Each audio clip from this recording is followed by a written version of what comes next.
Welcome to the Bulwark Podcast. I'm Charlie Sykes. Our special guest, by popular demand, Tim Miller, who joins us from the left coast for our weekend podcast. Good morning, Tim. How are you?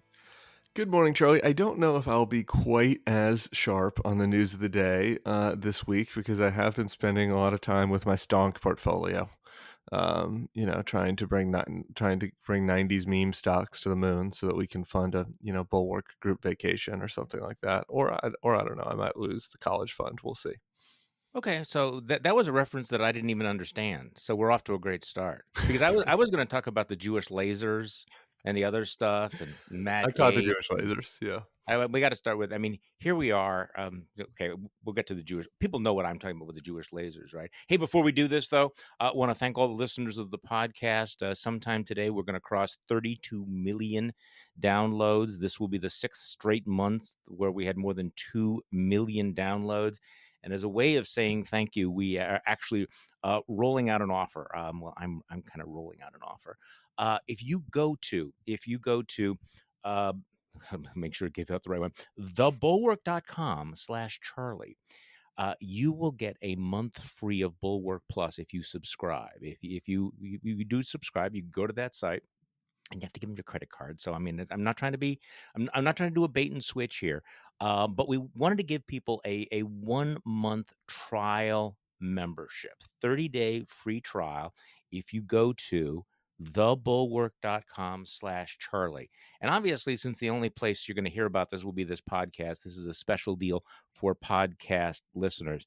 Okay, so Tim, I want to get on that, Charlie, really quick, Sure. is the Next Level podcast, which this Wednesday we spent a lot of time talking in great depth about the Trump family's prima nocta on the Republican Party. Was good. Yeah.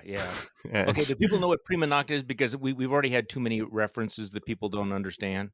This is good stuff.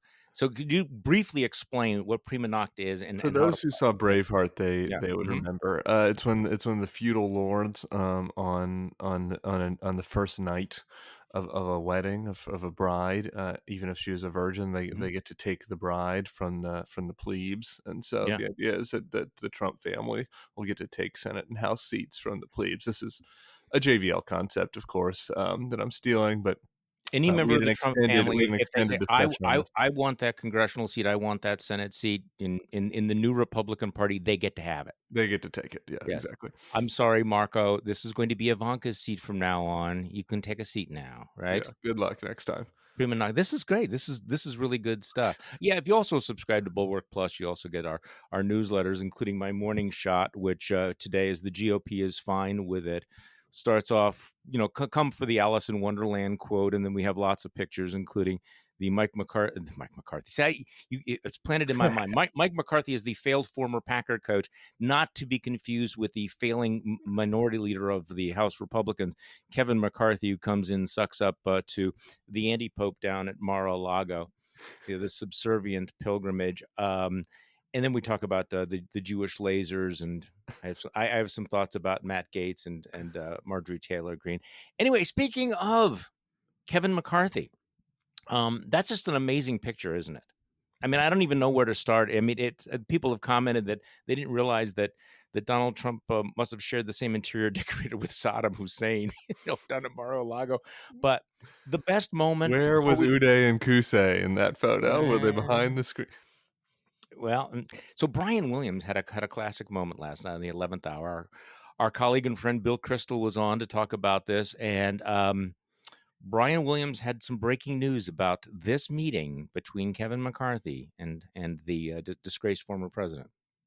Baratunde, I'd like to begin with you, and we're all about to see something. For the first time, we have what I'm told is the first video, exclusive video, out of this meeting today between McCarthy and Trump. We'll watch it and react on the other side. I love you. You complete me. And I just had... Shut up. Just shut up. You had me at hello. You had me at hello. That is Obviously, we have rolled the wrong clip, and we were sold a bill of goods here. I thought this was going to be of the McCarthy and Trump meeting, and someone's going to be, of course, in big trouble. Brian Williams has entered a new stage of his career. I mean, it's just like all out of, he can Brian give. has been hot lately. You hate to give credit to a mega star like Brian Williams, but he's just been good. It's been good material. That was just good. So since we're on Kevin McCarthy, I mean, I'm staring at it. I mean, it's looking at this picture. It's sort of it all brings it together. I mean, 3 weeks after the attack on the Capitol, 2 weeks after the defeated, disgraced president was impeached for the second time, there's Kevin McCarthy down there kissing the ring. Oh, I'm really sorry that I said you were responsible for inciting the riot that you incited. I'm really sorry for being critical of the fact that you were the source of the big lie that almost cost the lives of members of Congress. I'm really sorry, Mr. President. I mean, that's so kind of spoiler alert. The Republican Party has just completely, is crawling back. I mean, it's the dog returning to its blank. Right, Tim? I mean, it's just there's so many ways I can go with this, Charlie. Yeah, I know. And so I'm just gonna kind of take out the semi and just go after everybody. I'm starting with you because in our first Bulwark Plus live stream after the insurrection, I do think we had a disagreement where you were on the side that this was a big turning point moment for the Republicans and they might finally dump Donald Trump. I don't have the direct quote on that. Maybe Jim Swift can go to the archives, but I'm pretty sure we had a disagreement on that one. And keep hope alive, because somebody needs to be a counterpoint to you and JVL going around dragging your ass. Oh, it's terrible. What are we gonna be? Oh, so I would say, hey, you know what? This would be a moment for people to say, this sucks. This is terrible. This turning around, and well, it would have been, but it wasn't. Kevin, on me and Liz Cheney, we were willing to stand up and say, thus far and no farther. That's true. Yeah. Next on my list is Kevin, because the funniest thing about that picture for me is the fact that I just don't even really believe that Kevin McCarthy is even going to be the Speaker of the House, even if he gets it. Even if this whole charade debasing himself of Donald Trump, you do remember that Kevin McCarthy before the 2016 election said he thought that Donald Trump was a Putin asset in a private meeting that leaked out of a Republican caucus meeting.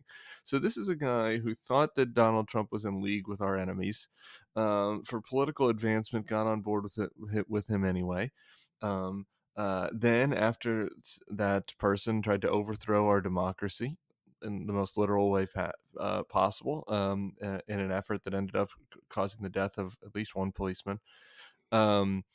He now is still crawling back to him again, all just for this political power that I don't know that he's going to get.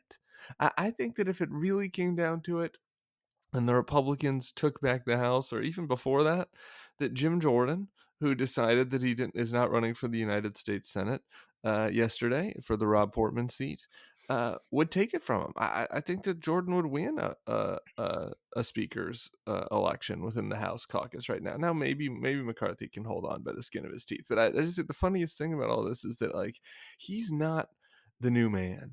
He's not a Trump man. Like, as much as he can try and fake it, the MAGAs can smell it. They can sniff it on him.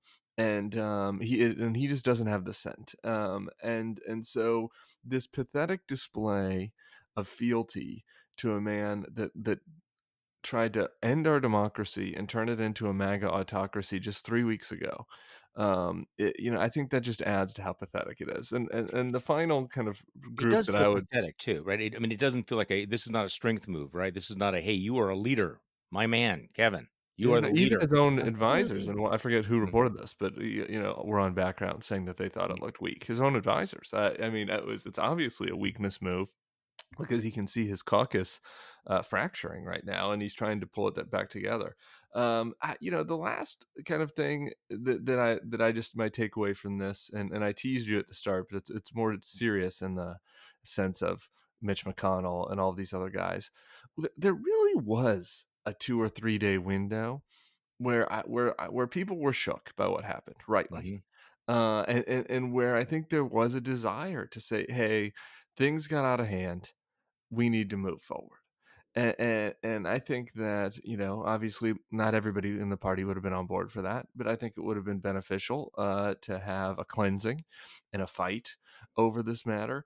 And it has only taken 3 weeks 3 weeks. for all of them to just decide, well, it wasn't that bad. I mean, just the one cop died that day. I mean, a couple more have committed suicide in the week since, and I mean, he didn't actually overthrow our democracy. He just tried, he just tried to pressure the Secretary of State of Georgia and the DOJ and sick a mob on the Senate. And, while all of us were in danger, we weren't like really, Well, really you know what? in danger. Well, I want to stay with this point, except for one thing. See, I want to call the shot here, since you keep a record of all this. The next, you're probably right that Kevin McCarthy won't be the speaker if they take control. If they take control, which I don't think is necessarily a sure thing, considering the how strong the crazy is right now. But if they do, it would be a cuck move to put him in. I think that with the trajectory that we're on right now, even making Jim Jordan the speaker would be a cuck move, because you know who the next speaker is going to be. You know what the real MAGA play on this is? Donald Trump Sr. Donald Trump, absolutely. Jason Chaffetz. And are you old enough to remember when Jason Chaffetz was actually taken somewhat seriously? Oh, No. I know. Me and Jason go way back. I Seriously? hung out with him. Yeah. Oh, yeah. Okay. So he tweeted yesterday, perhaps when Republicans take over the House, they could elect Donald Trump Speaker of the House in 2022. Now, people need to know that you don't have to be a member of the House to be elected Speaker. They could name anybody. They could name you. They could name me. They could name Caligula's horse. They could name Donald Trump, right? So, and Jason Chaffetz is also one of these guys who, after the Access Hollywood video, said, I'm done. I could never explain to my daughter why I'm. And now he's. Yeah, I mean, he was a Tea Party guy. He was on the right. He was a rising star, but we don't. So I did Huntsman's campaign, and he endorsed Romney, which was there was some internal drama over that. But then, after Romney won the primary, and I went over on that side, we kind of made up, and he was a surrogate for Mitt. The evil Mitt Romney, who is now out of the good graces of MAGA, and he was a fighter for me. And look, this guy is he's just your classic political striver. He looks to see what horse is the hottest, and he wants to jump on it. And so now he goes over to Fox, and he's trying to rebrand himself as the MAGA bandwagon. But this is the thing. In a Donald Trump world, like, all of this stuff you have to kind of take seriously, right? Because there is no serious governing caucus within the Republican Party, right? And nobody wants to be out crazy right now. I mean, that's the problem. It's like leapfrog. Nobody wants to be, have somebody be more crazy than they are, and therefore, cuckified. Exactly. Jason Chaffetz will not be cuckified with his daytime Fox News show that he got after he weirdly resigned from the House and never quite explained why. So, I mean, we're at this moment now where, and I wrote this in my newsletter this morning, I mean, the reality is that Matt Gaetz is more representative of the state of the Republican Party today than Liz Cheney. In fact, Marjorie Taylor Greene is more representative of where the Republican Party is. I mean, Louis Gohmert, man as dumb as a box of hair, is more representative of where the Republican Party is going than, say, Liz Cheney or Adam Kinzinger or any of these other Republicans that we hold up, including Mitt Romney. And they are completely okay with it. And I think part of it is this, what's happened in the last 3 weeks is an indication of kind of something deeper that's happened in the Republican Party. By the way, when I want to get into this because did you see the video that our colleague Barry Rubin did for the Republican Accountability Project? It's brilliant. And I've not seen it yet. And this I think is relevant to the discussion. Why has the Republican Party in 3 weeks decided they're going to forget what happened? They're going to forgive what happened. They just want to move on and appear to be completely unfazed. And part of it is that, yes, Donald Trump was the liar in chief, and he was the person who pushed the big lie and incited the riot, but he was not alone. And we talk about the Trumpification of the Republican Party. There's also the way in which conspiracy theories and the big lies, pervaded this. So here's this little video. It's less than a minute, and it's put out by the Republican Accountability Project, and it's a montage of everybody else who had something to do with January 6th. Let's play the audio of that. There was fraud. Rampant fraud. Fraud. Dominion machines that were problematic. I blame it all on Dominion. The election was stolen. Our election stolen from us. Stolen. President Trump won this election. More bad behavior is what we need. Call your congressman. You can lightly threaten them. You got to go to the streets and be violent. Let's have trial by combat. Today, American patriots start kicking ass.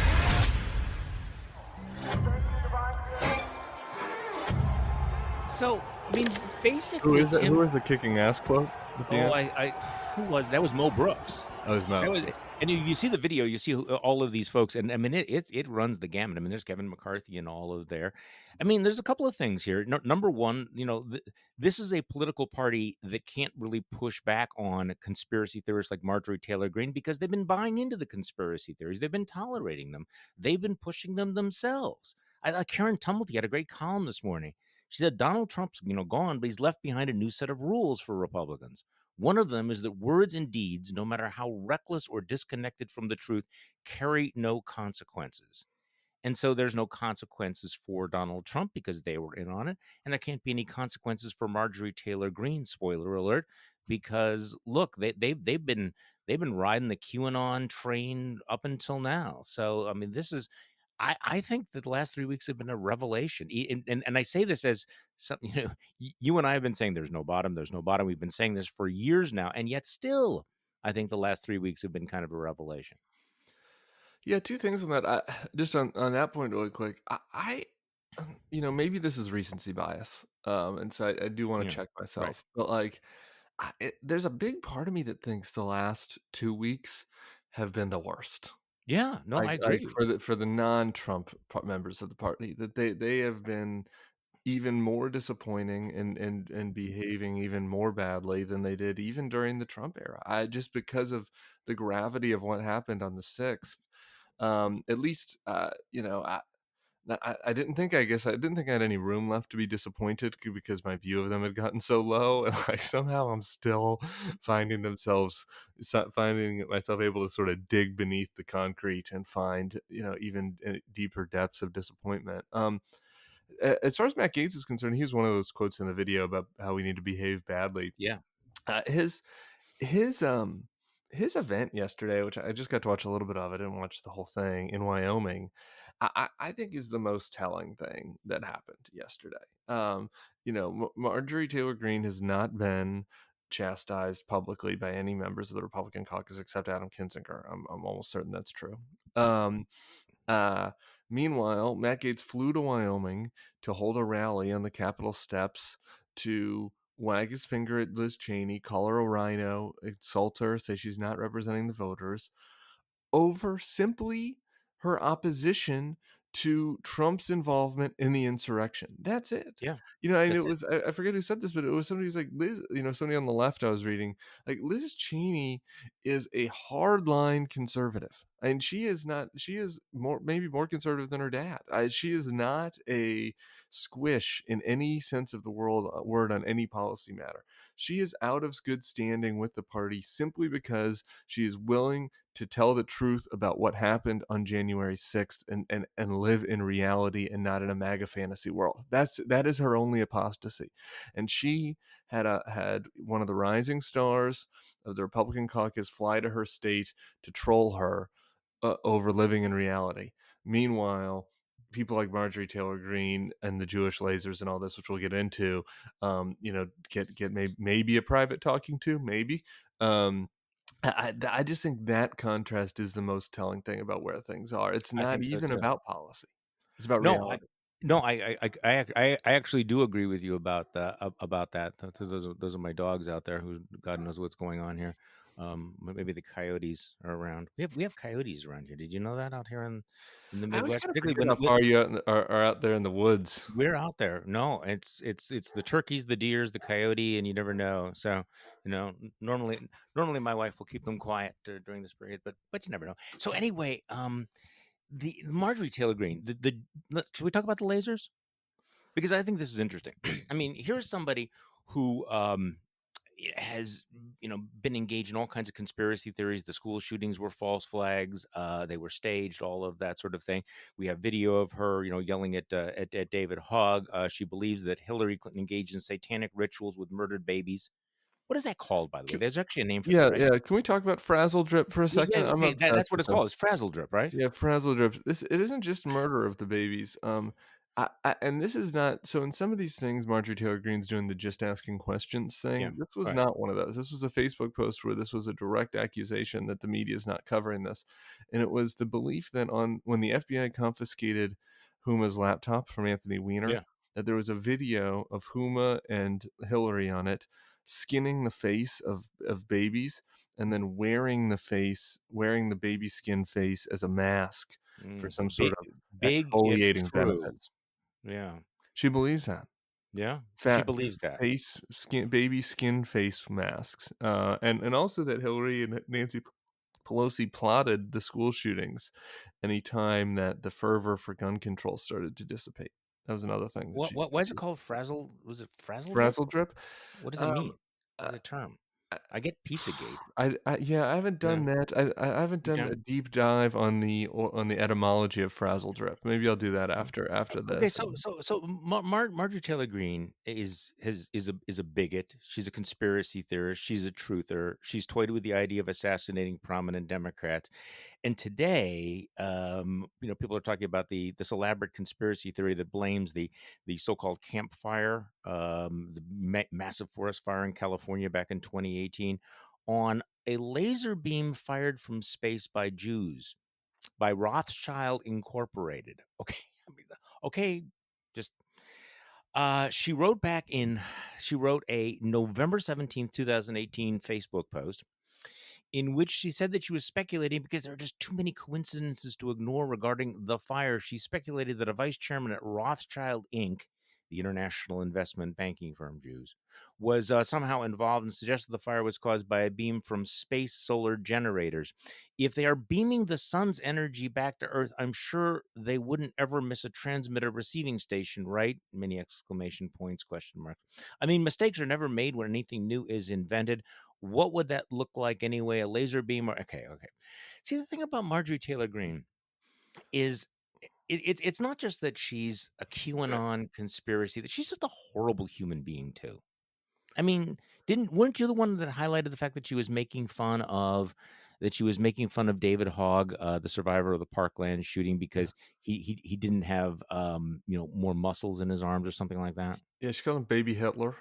And then she also followed him down, Kid Hitler, I don't remember. And then she followed him down the street in D.C. on the sidewalk, haranguing him about how he was taking away her guns. And then she posted on Facebook. This was just the one that caught me, and I don't know why, but it was a meme of a picture of him, and there were circles around his skinny arms. Yeah, and she said, I forget what the supposed joke was, but it was like, somebody with no guns can't take our guns away. And it's just like, I mean, to me, Marjorie Taylor Greene is a horrific person, and like the fact that if one of your friends posted that on Facebook, wouldn't you text them and be like, dude, I think you need to log off for a little while. You're going a little crazy. But if there was a consistent thing, you're like, I think I have to break off this relationship. The problem I'm seeing is like, this is now, they think it's clever, right? I mean, this is a deep rot in the moral.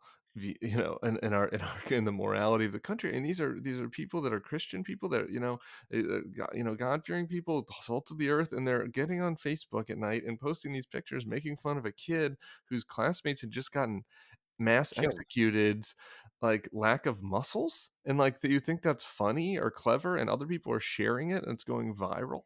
I don't know. There was just something about the fact that something like a meme like that would go viral It made me Well, and really also concerned about the rot of our societal rot. and the Republicans are embracing her. I mean, there was a story that there had been a meeting a year ago. Republicans were really concerned that Marjorie Taylor Greene was going to be a disaster for the party, but they apparently have gotten over it. And so yesterday, the same day that Kevin McCarthy is down in Mar-a-Lago kissing the ring, she is named to a key House committee, the Education and Labor Committee, which is rather extraordinary because it shows that they're kind of doubling down. Justin Amash actually had an interesting tweet. He said, I remember when I lost my committee assignment when I voted against Paul Ryan on some budget bill, but Marjorie Taylor Greene, she's still good. So the Democrats, let me just read this because the Democrats are, of course, making a big issue of this, I think legitimately so. And, Nancy Pelosi said, what are you thinking? Why would you put this woman here? The chairman of the Education Committee is a guy named Bobby Scott of Virginia. I don't really know. I'm not familiar. So he issued a statement about this.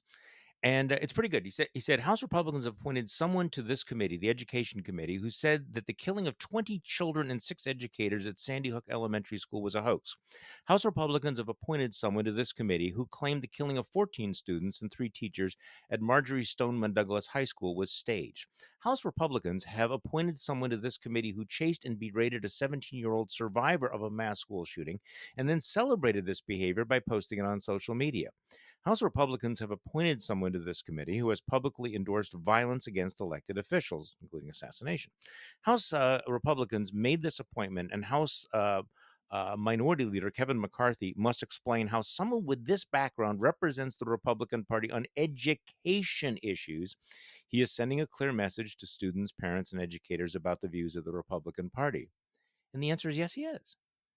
And I want to call this shot here. She's not going to be removed from the committee, I don't think. You can come back on and mock me for being wrong about this. But if Democrats push an expulsion vote or a move to have her removed from the committee, and they force Republicans to go on the record, you know what the vote's going to be, right? That's pretty similar to that impeachment vote, I think. Exactly. It's going to be like 191-10. Yeah.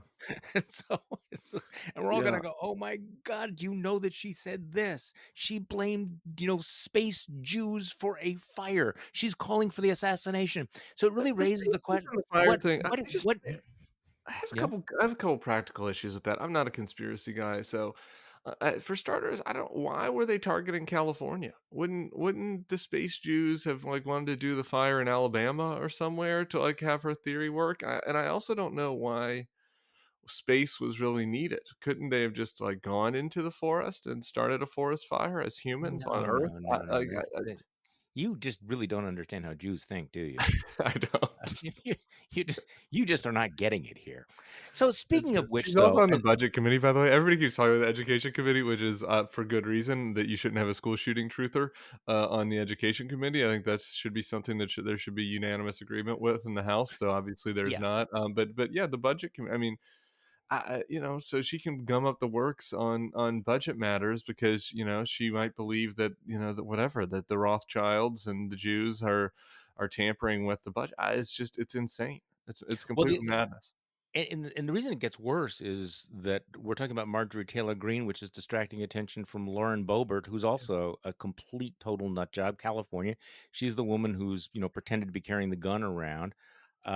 She's also been attacking David Hogg on social media. So she sort of wants to get on hey, I'm crazy too. I mean, don't forget about me. I believe these things. But here's the moment we're in right now. That was out of nowhere.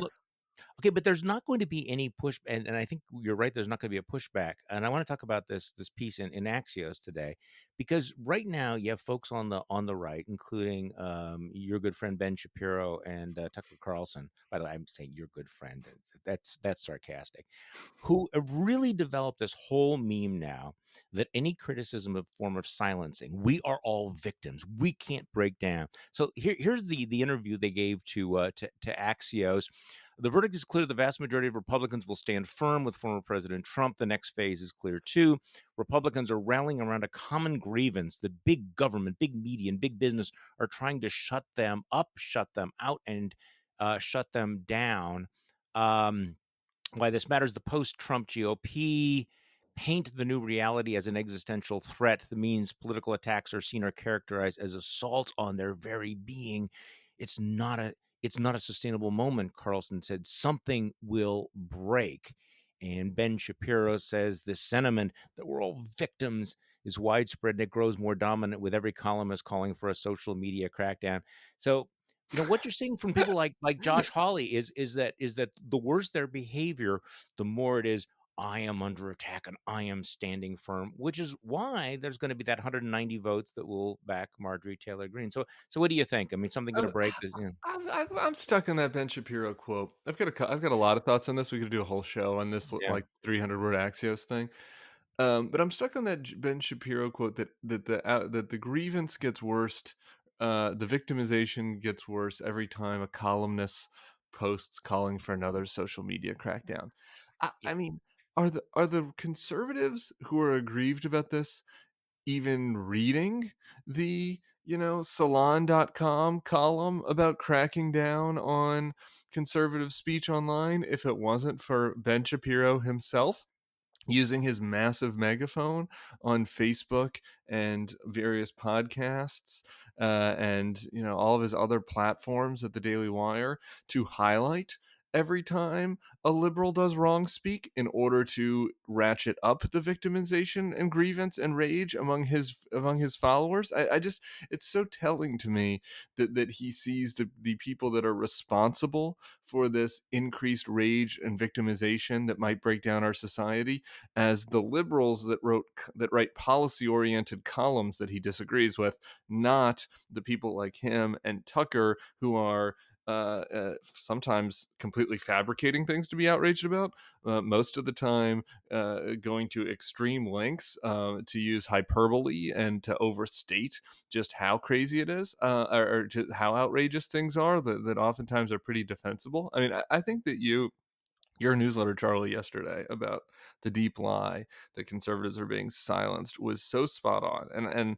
And I've, there's the thing that I keep saying anytime this comes up is there's never been a time in the history of the world where right-wing ideologues have had more platforms and a bigger reach than today, right now.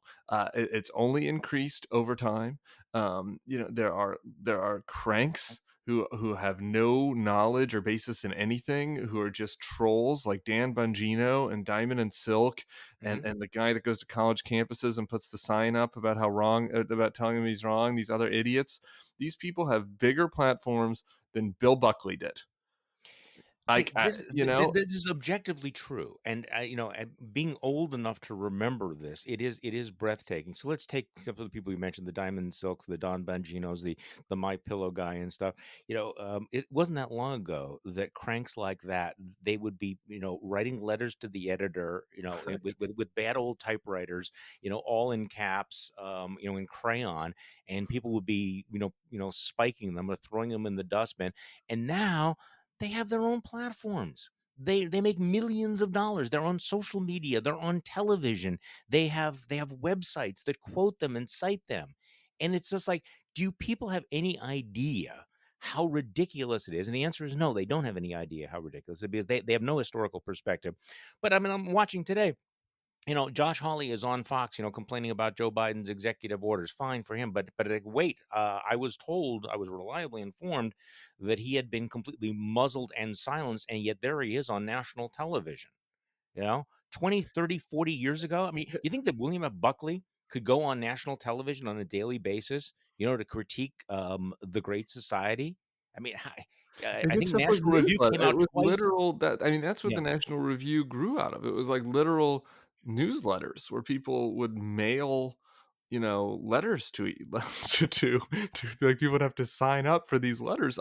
It was so hard to get to people. I know the whole thing is just crazy. Have you seen the clip by oh gosh, I'm Phoebe Buffay from Friends is the name I'm coming up with, Lisa Kudrow, where she mocks this? It's so good. You're gonna have to play it on Monday's episode, where she pretends to be Josh Hawley basically, and she's going on all these shows and podcasts talking about how she's being silenced. It's a pretty funny clip. But it's important because they really have convinced people.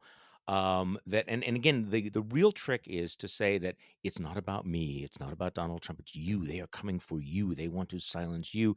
And of course, this plays into a certain paranoia, plays into a certain victimization, but it creates this real now reflex that any attempt at standing up for truth is going to be seen as silencing. And I thought it was extraordinary that Tucker Carlson would go to bat in 1 week for QAnon, the My Pillow guy, and a troll named Ricky Vaughn, who has just been accused of using social media to suppress minority votes. So, in other words, he's going for not for conservative voices.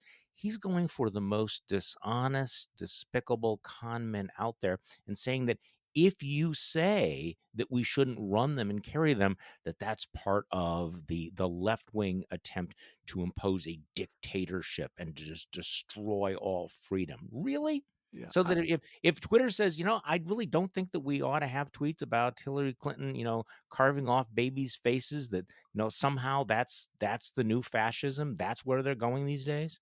Yeah, and that example of the Frazzledrip is perfect because it elides how outrageous the material is. I mean, this Ricky Vaughn character, I used to be a target of his back in 2015 and 16.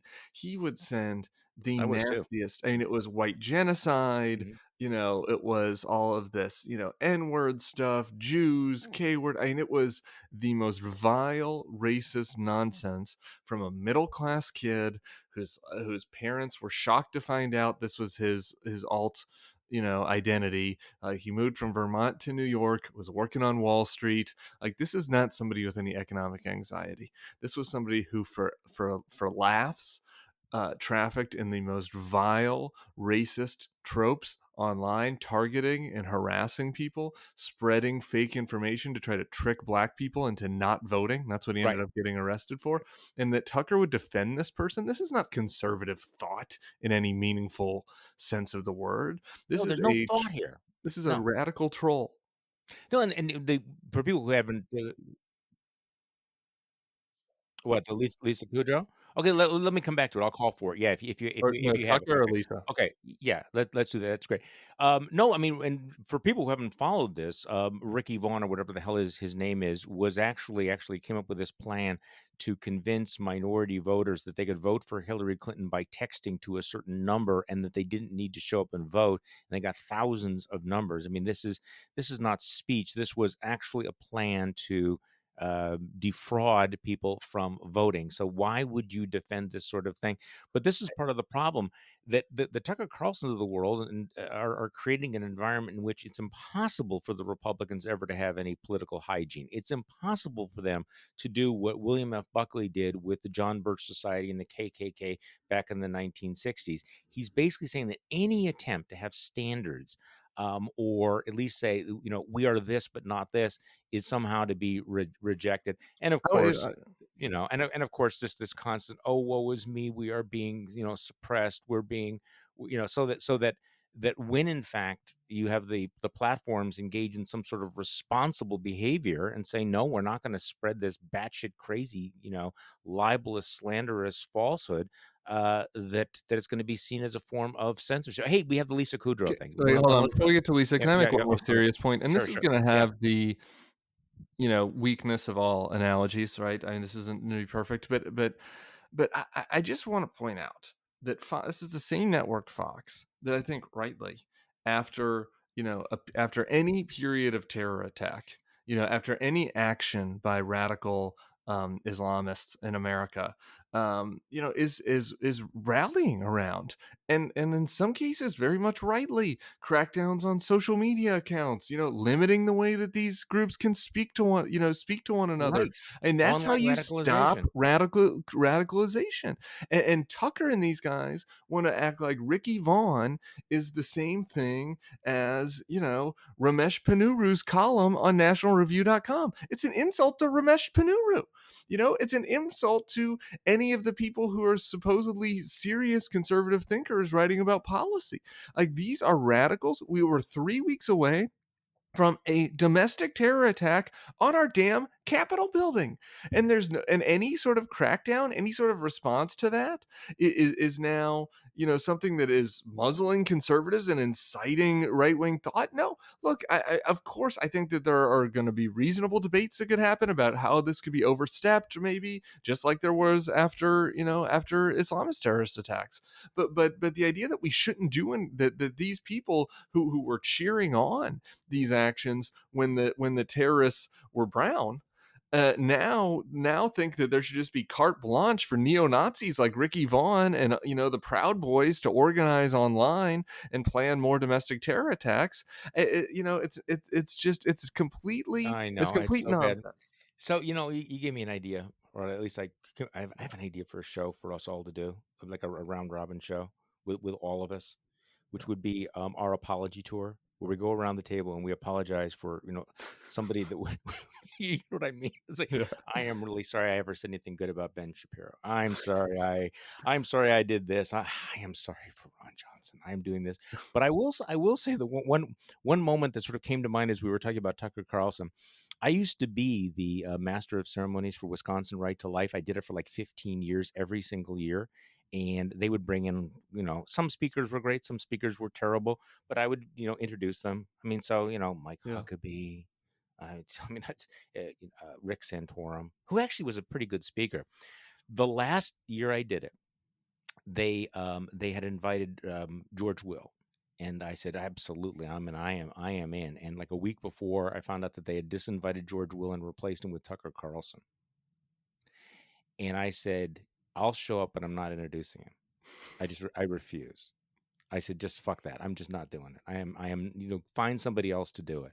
And so that would be one thing not on my apology tour. But I if we did an apology tour and we had points, I would definitely win things to be, I've said this. I don't know. I can top you. No, there's no way you beat me.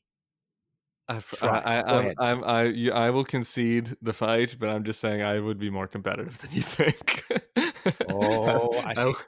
I got a card in my back pocket here that'll I have done this at various events and I always win. It's like, oh yeah, you are the worst. You have the worst apologies. And I conceded. Okay, so on this thing, we are being muzzled. We only have cable stations and YouTube videos, and we only have, websites and everything.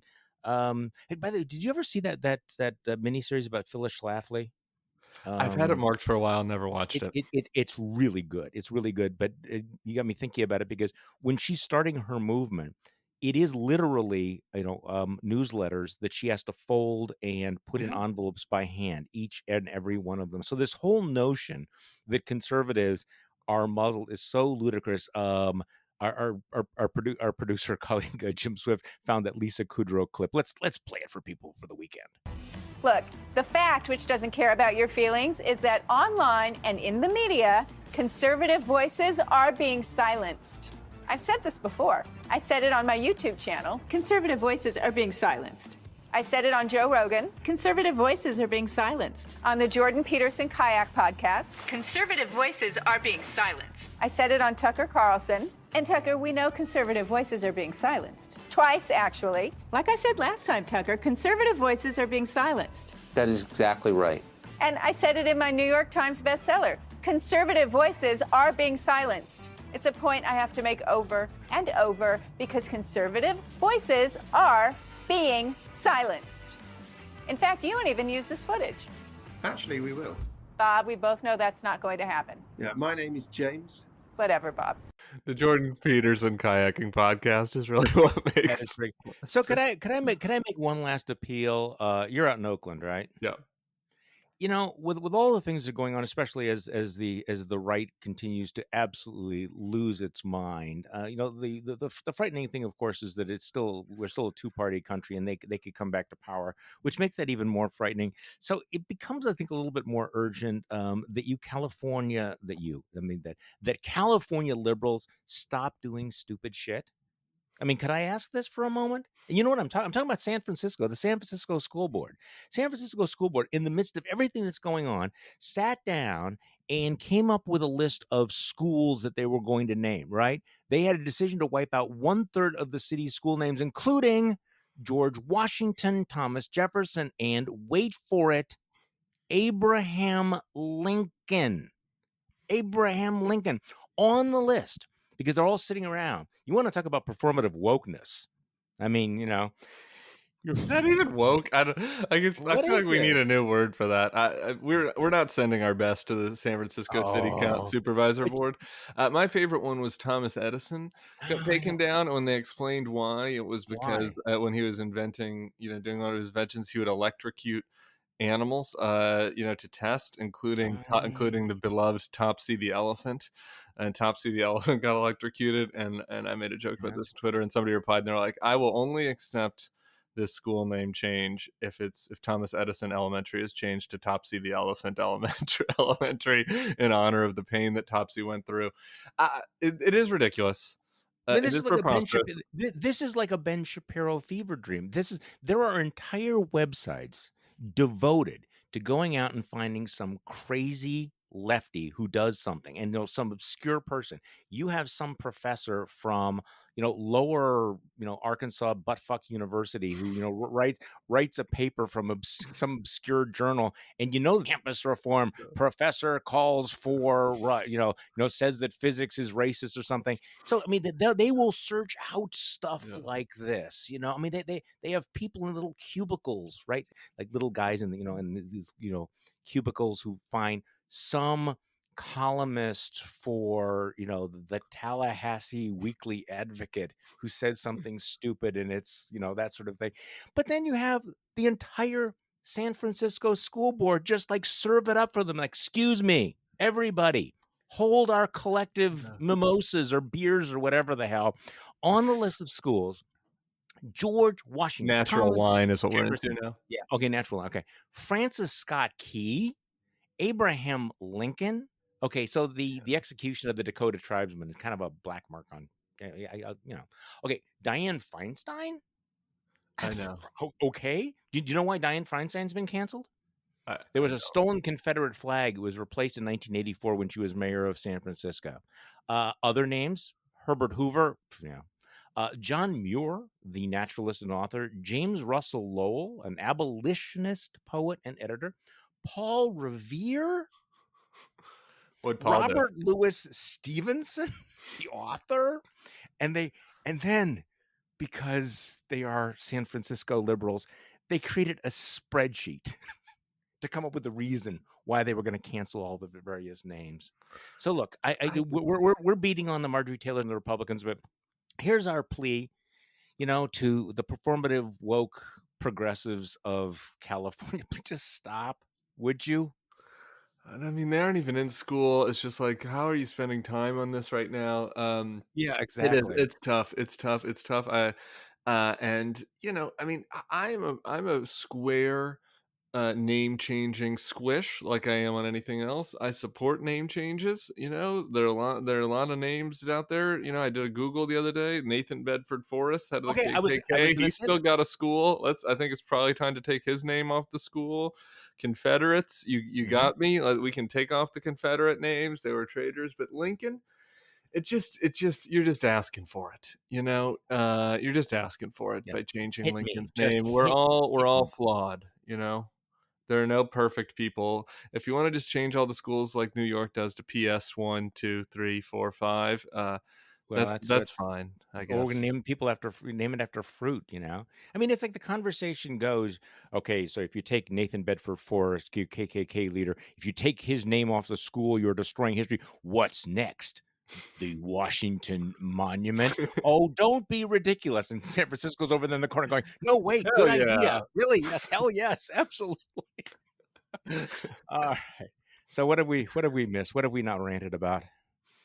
Oh man, I think we covered it. That's been most of it. We did. I guess my final thing, because I wrote about it this week, might as well put it as is the unity thing. And I went after John Cornyn this week, who attacked Joe Biden for not wanting unity over repealing the transgender ban in the military. And I guess my plea out there is that unity is a two-sided thing, right? Like we can meet, you can achieve unity by meeting together in the middle on things that some in both parties agree with and some don't, right? And there's this now expectation on Joe Biden that I think is wildly that they're setting themselves up for, which is that like he needs to give the Republicans things to have unity. That's not what this is. That's not what this is about. And you know, John Cornyn knows that, and he's abusing it, and he's a troll. And I think it's important to call out the second-rate trolls. You know, we spent a lot of time with Ted Cruz and Marjorie and Marco, but you know, it's bad faith trolling all the way down. And so I took some pretty good whacks at John Cornyn this week. If folks missed that, and yeah, it's just been that, and you know, looking at meme stocks. That's it. That's the week. And memes, you know, I've managed to avoid not spending a lot of time on all of that because I'm pretty much convinced that all of the hot takes are going to expire. Could we just throw out something about? And by the way, speaking of things that aren't going to age well, can we move past the Andrew Cuomo for Saint on the coronavirus thing? Lord, isn't there's something we can unite on too? Yeah, you know, that's a moment. That's a moment of unity. We have all this unity right now. Anti-Robin Hood, anti-Andrew Cuomo. If only the Republicans would get on board for anti-Marjorie Taylor Greene, you know, this could be a spring of unity. But I'm not expecting that. Yeah, there's a vital center there. I think that there is. Can we just purge all of those people? Tim Miller, thank you so much for joining me. I appreciate it very, very much. Thanks, Charlie. Always. And thank you for listening to today's Bulwark Podcast. I'm Charlie Sykes. We will be back on Monday, and we will do this all over again.